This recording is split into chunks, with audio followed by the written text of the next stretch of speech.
التكرار والتعود في حياتنا ممكن يكون في بعض الأحيان عائق للتأمل. عرفنا لما كنا صغيرين إن الصوم بيعلمنا الصبر والإحساس بالآخرين والحمد والشكر لنعم الله سبحانه وتعالى. لكن النهاردة هنعرف تأملات شخص غربي في أول رمضان يصوم فيه. التأملات دي كانت كاشفة بالنسبة لي، وعشان كده حبيت أشاركها معاكم قبل رمضان ما يخلص. تعالوا نشوف قال إيه. كنت فاكر إني فاهم معنى الانضباط، واعتقدت إني عارف معنى التحكم في النفس. لكن أول مرة جربت أصوم رمضان اكتشفت إن الموضوع أكبر بكتير من مجرد الامتناع عن الأكل والشرب. اكتشفت إن رمضان مواجهة حقيقية مع النفس.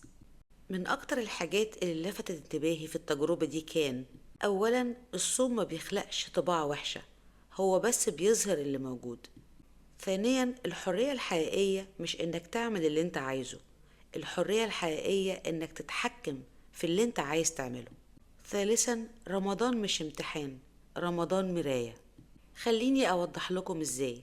لما عرفت إن وقت الصيام من الفجر للمغرب مفيش أكل ولا حتى مية، عرفت من البعض إن الصيام بيعبر عن الطاعة، الخضوع لله والانضباط الروحي. لما تختار ما تاكلش لأنك مشغول ده حاجة، ولما تختار ما تاكلش لأنك عامل دايت ده حاجة تانية. لكن لما ما تاكلش علشان انت بتقول يا رب بعمل ده ليك عشان تكون راضي عني، ده بقى حاجة تانية خالص. ده مش تحدي للجسم، ده تحدي للقلب. بصراحة أول يوم أول فجر كنت واثق من نفسي. أكلت سحوري، كنت حاسس إني قوي، كنت حاسس إني ملتزم. وقلت لنفسي كله تمام، الموضوع مش صعب قوي. الثقة دي كانت معايا في الساعات الأولى. على الظهر بدأت أحس إني في الصحراء، وبدأت أفكر في المية كتير قوي. كل إعلان على التلفزيون أصبح فجأة عن المشروبات. بقيت بتفرج على أي واحد بيشرب قهوة كأنه بيعمل كده عشان يعذبني. وهنا بدأت أفكر في المغزى من الصيام.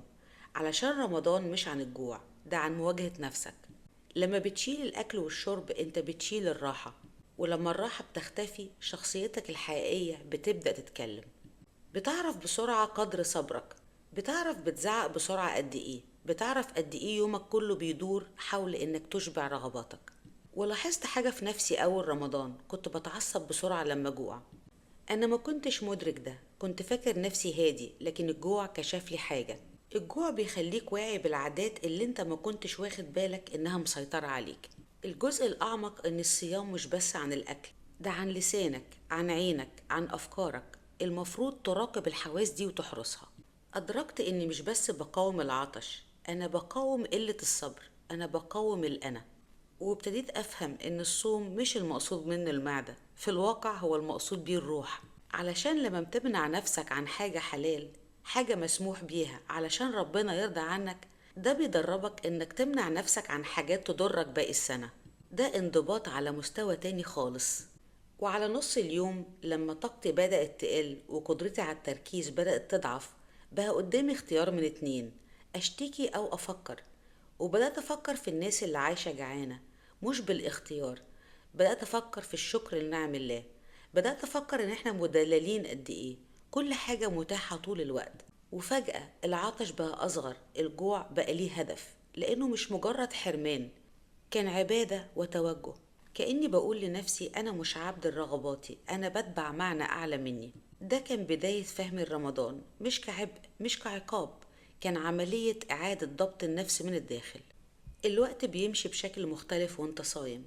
في الأيام العادية ترمش عينك وتلاقي النهار خلص، لكن في الصيام لما ما تقدرش تاكل ولا تشرب بتلاقي نفسك بتحسب الوقت بشكل مختلف. لو المغرب الساعة كذا والساعة دلوقتي كذا، يبقى لسه كام ساعة على أذان المغرب.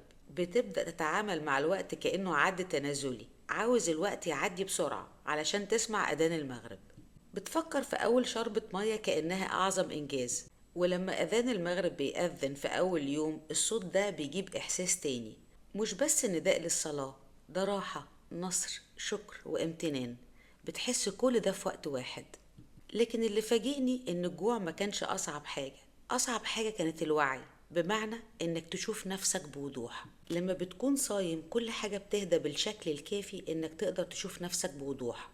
بتدرك ازاي في احيان كتيرة بتاكل من الزهق، ازاي كتير بتشرب حاجة لمجرد انها قدامك، ازاي بتقلب في التليفون لمجرد انك تشغل عقلك.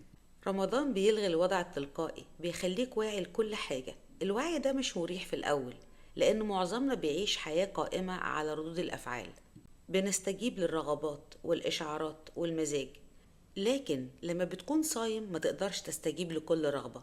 لازم تقعد معاها وتفكر فيها، وده بيعلمك حاجة مهمة، إن رغباتك بتزول وبتعرف إنها بتعدي لأنك ممكن تتحكم فيها.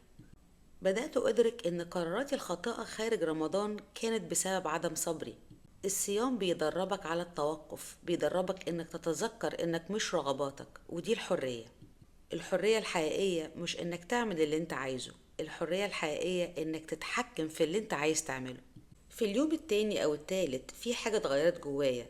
بطلت أبص على الساعة كتير، بطلت أعد الدقايق، بدأت أعد نعم ربنا عليا. المية اللي ما قدرتش أشربها النهار كله، لما شربتها أخيرا عند المغرب كان طعمها مختلف. مش مجرد مية، دي كانت رحمة، كانت رزق. ودي حاجة تانية بتحصل في رمضان، بيرجع إحساسك بالنعم. المزايا اللي كنت مش بفكر فيها بدأت أدرك إنها هدية. البلحة الواحدة بقيت أكلها كأنها وليمة، الأكلة البسيطة بدأت أشوفها فخمة. بقيت واعي بالنعمة اللي كنت بعتبرها عادية. الليالي في رمضان بقى ليها طعم تاني خالص. بعد ما بفطر ولما بصلي الهدوء بيسود، سكون، سكينة، وفي السكون بيجي التأمل. بدأت أفكر في عاداتي، نواياي، علاقتي بربنا. بدأت أسأل أسئلة بكون طول السنة مشغول عنها. هل أنا عايش بناء على قيمي؟ فين نقاط ضعفي؟ إيه اللي محتاج أغيره أو أحسنه؟ وقتها عرفت إن رمضان مش بس عن الامتناع، رمضان فرصة ثمينة للتحسن. في حاجة تانية مهمة قوي، لما المعدة بتكون فاضية والطاقة قليلة، الأنا بتضعف ومش بتقدر تستخبى. مرة في وقت الظهر لقيت نفسي منزعج من حاجة تافهة، حاجة عادية ما كانش المفروض إنها تزعجني، واضطريت أقف مع نفسي علشان أفهم أنا ليه منزعج كده. والجواب ما كانش الجوع، كان الكبرياء. الجوع هو اللي كشفه. وهنا فهمت حاجة مهمة، الصوم ما بيخلقش طباع وحشة، هو بس بيظهر اللي موجود.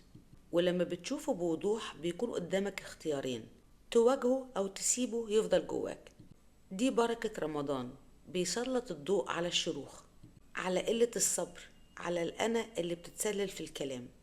النوع ده من المواجهة الذاتية بيكون بداية نمو حقيقي. رمضان أشبه بمعسكر تدريب روحي، تشتغل فيه على الصبر، الكرم، الانضباط، التعاطف. رمضان مش امتحان، رمضان مراية بتشوف وشك فيها، والمراية ما بتكدبش. أدركت إني لو أقدر أتحكم في عطشي 14 ساعة، يبقى ممكن أقدر أتحكم في عصبيتي طول السنة. لو أقدر أمنع نفسي عن الأكل الحلال، يبقى أقدر أكيد أمنع الحاجات اللي بتضرني. الفهم ده غير التجربة كلها. الصيام بالنسبة لي مبقاش مجرد تحمل، بقى تدريب روحي، زي ما الرياضي بيتدرب تحت الضغط علشان يحسن أدائه. رمضان بيضغط على الأنا علشان تتعامل بشكل أفضل في الحياة. بعد صيام شهر كامل بإخلاص، أدركت إني أقوى مما كنت متصور. أدركت إني أقدر أتحكم في لساني، أغض بصري، أسيب سريري الدافي علشان أصلي الفجر. أقدر أختار الصبر حتى لو طاقتي قليلة. وفي النهاية فهمت حاجة مهمة جدا، رمضان مش مجرد شهر وبيعدي، رمضان تذكرة إن الحياة مش مجرد أكل وشرب وراحة واستهلاك، مش مجرد جري ورا المتعة والراحة.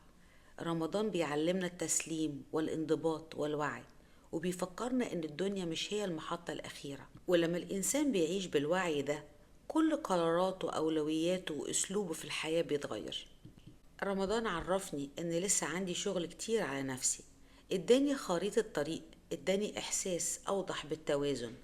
أول رمضان ليا قواني، علمني أواجه نفسي وقربني من الله سبحانه وتعالى، واداني وضوح كان بالنسبة لي من أعظم الهدايا. رمضان كريم وكل سنة وانتم طيبين. اللهم وفق هذه الأمة لما تحبه وترضاه يا رب العالمين.